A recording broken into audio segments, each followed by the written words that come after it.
लोकसभा चुनाव के लिए इंदौर के विकास की चाबी को लेकर गरमाई इंदौर की सियासत। नमस्कार, आप देख रहे हैं एमपी न्यूज। आपके साथ मैं हूं नम्रता बुंदेला। एमपी न्यूज के खास कार्यक्रम में आपका स्वागत है। 2019 लोकसभा चुनाव के लिए प्रदेश की सबसे चर्चित और हाई प्रोफाइल सीट इंदौर के विकास की चाबी को लेकर इंदौर की सियासत गर्मा गई है। वार पलटवार का दौर जारी हो गया है। जैसा कि आमतौर पर देखा जाता है कि जब चुनाव नजदीक होते हैं तो दिग्गज नेताओं के बयानबाजी का दौर, वार पलटवार का दौर बड़ी ही तेजी से चलता है। और अभी भी जब लोकसभा चुनाव नजदीक है तो यही बयान फिर से चर्चाओं का विषय बने हुए हैं। वार पलटवार का दौर चर्चा का विषय बना हुआ है, क्योंकि जब सुमित्रा महाजन ने अपने लोकसभा चुनाव लड़ने को लेकर यह बयान दिया था कि अभी मैं चुनाव लड़ने के लिए पूरी तरह से स्वस्थ हूं, वहीं इंदौर के विकास की चाबी मेरे पास है। और इसी पर कांग्रेस के मंत्री जीतू पटवारी ने पलटवार करते हुए कहा था कि जब बुजुर्ग चाबी नहीं देते हैं तो वो बच्चे बुजुर्गों से चाबी छीन लेते हैं। और अब उनके इसी बयान पर बीजेपी के राष्ट्रीय महासचिव कैलाश विजयवर्गीय का भी पलटवार सामने आया है। उन्होंने जीतू पटवारी को संस्कारों का पाठ पढ़ा दिया।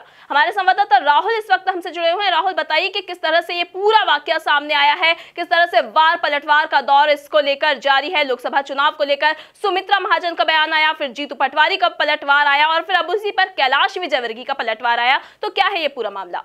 जी बिल्कुल, यदि हम नम्रता बात करें इंदौर लोकसभा सीट की तो ये आपने जैसा कहा बिल्कुल सही कि ये प्रदेश की सबसे चर्चित सीट है और इसको लेकर पूरे देश की निगाह है इस सीट पर। तो यदि हम बात करें इंदौर की तो बीते दिनों से कई बार ये चर्चाओं का जो बाजार है वो गर्म था कि क्या सुमित्रा महाजन जो कि वर्तमान में लोकसभा स्पीकर हैं, क्या वो चुनाव लड़ेंगी या नहीं, इस पर संशय बना हुआ था। चूंकि वो 8 बार से लगातार इंदौर की सांसद रही है तो प्रश्न उठ रहा था क्या इस बार वो ब्रेक लेंगे, क्या इस बार वो कोई नई चेहरे को भारतीय जनता पार्टी मौका देगी। लेकिन बीते कार्यक्रम में सुमित्रा महाजन ने यह साफ कर दिया था कि मैं स्वस्थ हूं और इंदौर के विकास की चाबी मेरे हाथ में है। और इसको लेकर सियासत गर्मा गई थी। कई दिनों से यह बयान सुर्खियों में बना हुआ था। तो वहीं अगर हम बात करें तो सोमवार को मंत्री, उच्च शिक्षा मंत्री जीतू पटवारी ने इस बयान पर पलटवार करते हुए कहा कि आखिर ताई ये जो चाबी है वो दूसरे किसी और को क्यों नहीं देना चाहती और क्या है ताई के इस खजाने में है जो कि वो दूसरे लोगों को अपनी जो विकास की चाबी है वो नहीं देना चाहती, जिसको लेकर एक बड़ा पलटवार किया था। और साथ ही साथ मंत्री जीतू पटवारी ने यह भी कहा था कि यदि कोई बुजुर्ग चाबी नहीं देता है, घर की चाबी नहीं देता है, तो ऐसे में जो पोते होते हैं वो चाबी छीन लेते हैं। ये बड़े ही अलग अंदाज में जीतू पटवारी ने कहा था। और जीतू पटवारी ने उसी के साथ में कहा था कि लोकसभा जो सांसद सुमित्रा महाजन है वो बहुत अच्छी महिला है, जिसको लेकर इंदौर की जनता ने बार बार उन पर विकास जताया है, लेकिन इस बार ये जो चाबी है कांग्रेस छीन लेगी, इस तरह के बयान आए थे। वहीं अभी जिस प्रकार से अपना घर भाजपा का घर और पूरा जो अभियान चल रहा है, इस दौरान भाजपा के राष्ट्रीय महासचिव कैलाश विजयवर्गीय जिस तरह के बयानों के लिए जाने जाते हैं, उन्होंने वही सदी हुई लैंग्वेज में या यूं कहें कि अपनी बेबाक भरी राय और चाणक्य नीति के चलते उन्होंने तंज कसते हुए जीतू पटवारी को संस्कार का पाठ पढ़ाया। और उन्होंने कहा है कि जो बिजलपुर गांव है, बिजलपुर में जो युवा हैं वो संस्कारिक होते हैं और वहां पर ऐसा कोई बयान नहीं दे सकता है। और जीतू पटवारी के जो ये बयान आ रहे हैं कहीं ना कहीं संस्कारों की ओर इशारा करते हैं या उनको इस तरह के बयान नहीं देना चाहिए। इतना बड़ा उन्होंने कुल मिलाकर यह बयान दिया है। साफ तौर पर यदि हम बात करें इंदौर लोकसभा सीट को लेकर बयानबाजियां तेज हो गई है।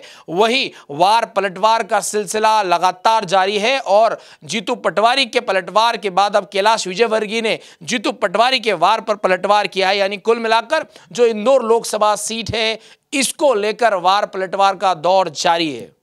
जी बिल्कुल, तो जीतू पटवारी को संस्कारों का पाठ पढ़ा दिया है बीजेपी राष्ट्रीय महासचिव कैलाश विजयवर्गीय ने। और इसके साथ ही राहुल, एक प्रश्न और यहां पर सामने आता है कि जैसे आमतौर पर देखा जाता है कि जब चुनाव नजदीक होते हैं तो दिग्गज नेताओं के वार पलटवार का दौर आमतौर पर जारी रहता ही है, लेकिन कैलाश विजयवर्गीय, जीतू पटवारी, इन सबका लगातार लोकसभा चुनाव के ठीक पहले इस तरह की बयानबाजी किस और इशारा कर रही है क्या? क्योंकि देखा जा रहा था कि कहीं ना कहीं कैलाश विजयवर्गीय का नाम सामने आ रहा था लोकसभा चुनाव को लेकर और वहीं जीतू पटवारी के नाम पर भी कहीं ना कहीं कांग्रेस मंथन कर रही है। तो क्या कुछ बातें सामने आ रही है इनको लेकर? जी नम्रता, यदि आपने इंदौर लोकसभा सीट की बात करी तो कैलाश विजयवर्गीय राजनीति के एक ध्रुव है, एक तरफ ताई और एक तरफ भाई की जो एक राजनीति है भारतीय जनता पार्टी में, स्पेशली यदि हम बात करें ताई और भाई की राजनीति के लिए मशहूर है इंदौर इंदौर का राजनीतिक अखाड़ा। तो वहीं अगर हम बात करें तो ताई लगातार चुनाव जीतते आ रही थी, तो ऐसे में कहीं ना कहीं ये भी कयास लगाए जा रहे थे कि इस बार वो चुनाव नहीं लड़ेगी तो शायद कैलाश विजयवर्गीय को मौका मिल सकता है। लेकिन जिस प्रकार से पश्चिम बंगाल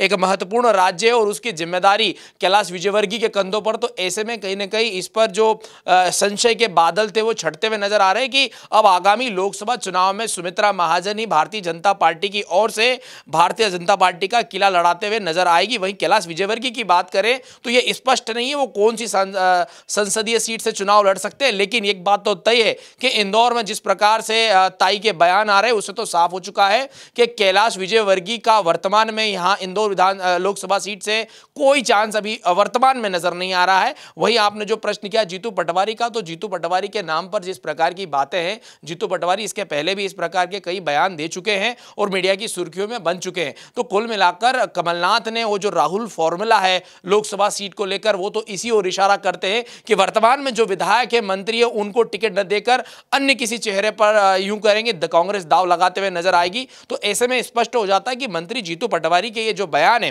वो सीट को लेकर नहीं वरन वर्चस्व की लड़ाई को लेकर है। एक और जहां कैलाश विजयवर्गीय भारतीय जनता पार्टी में कद रखते हैं, उसी प्रकार से मंत्री जीतू पटवारी भी चाहते हैं कि कांग्रेस में उनका कद भी उतना हो, उसको लेकर कहीं ना कहीं लगातार मीडिया की सुर्खियों में बने रहते हैं। तो कुल मिलाकर आपने जो प्रश्न किया था उसका उत्तर यही है कि जो जिस प्रकार से कैलाश विजयवर्गीय के चुनाव लड़ने पर अभी सीट कंफर्म नहीं है, वहीं उनके पास में पश्चिम बंगाल की जिम्मेदारी है। वहीं यदि जीतू पटवारी की बात करें तो जीतू पटवारी के पास उच्च शिक्षा मंत्रालय और युवा कल्याण, खेल कल्याण, ये बड़े मंत्रालय अहम जिम्मेदारियां हैं। तो ऐसे में हमें नहीं लगता वर्तमान में कि वो लोकसभा का चुनाव लड़ेंगे। जी बिल्कुल, तो लोकसभा का चुनाव लड़ेंगे या नहीं ये तो आने वाला वक्त ही बताएगा। फिलहाल दिग्गज नेताओं को ऐसे बयान नहीं देना चाहिए जिससे उनके संस्कारों पर ही सवालिया निशान खड़े हो जाएं। यूं तो चुनाव नजदीक आते ही वार पलटवार का दौर जारी रहता है, लेकिन संस्कारों को लेकर जब सवालिया निशान दिग्गज नेताओं पे लगते हैं तो ये बहुत गंभीर मुद्दा बन जाता है। ताजा तरीन खबरों के लिए आप बने रहिए हमारे साथ, देखते रहिए एमपी न्यूज। नमस्कार।